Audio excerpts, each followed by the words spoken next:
ang nag-deliver papunta sa bahay nila Pangulong Bongbong Marcos at Speaker Martin Romualdez mag-insert o magpasok ng 100 billion worth of projects sa BICAM. Sana po ay hindi nila ako mapatay bago ko mailabas ang lahat. Ginawa ko lang ang utos sa akin, pero ngayon, handa na akong harapin ang lahat. Ginagamit ng administrasyon ang buong resources ng bansa para tumahimik ako.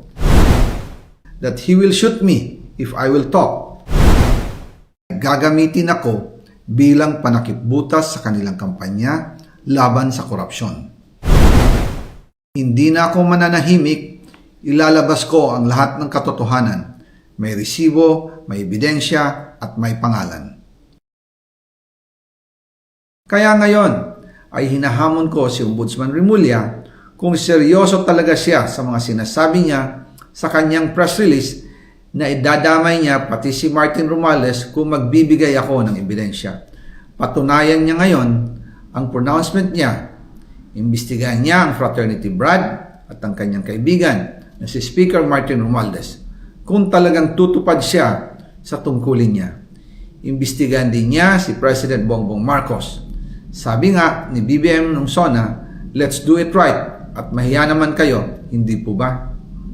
Nananawagan din po ako sa Senado na imbestigahan ang 100 billion insertion ni Presidente. Alam ko po na hindi gagawin ni Ombudsman Remulla ang hamon ko. Pero magaling ang Senado sa investigasyon at ako ay naniniwala na dahil sa kanila, lalabas ang katotohanan. Yung pong listahan ng mga projects, ilalabas ko din kasama ng video na ito. Dahil dito, mas lalong darami ang ipafile na kaso sa akin. Ginagamit ng administrasyon ang buong resources ng bansa para tumahimik ako, para masira ang aking kredibilidad. Darami din ang banta sa buhay ko at ng aking pamilya. March 2025 pa lang, si Speaker ay nagpaparinig na sa akin sa aming meeting that he will shoot me if I will talk. At pagkatapos niyang sabihin sa akin in a phone call na don't come home, we will take care of you, tumawag ulit si Speaker Martin at sinabihan niya ako na pag umuwi ako will be dangerous kasi they might hire someone to do a rub out on me or hire the police to kill me while in jail. Una pa lang ito sa magusto kong ibunyag. Marami pa akong dadalhin sa liwanag.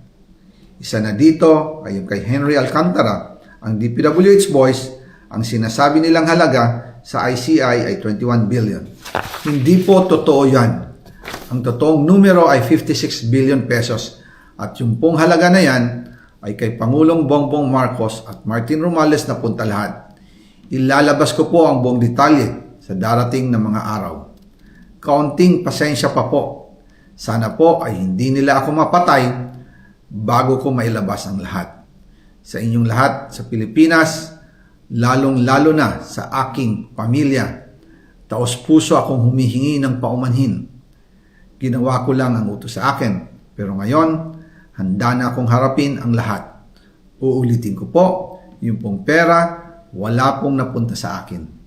Dumaan lang po ang pera sa akin para i-deliver kay Speaker Martin Romualdez at Pangulong Marcos.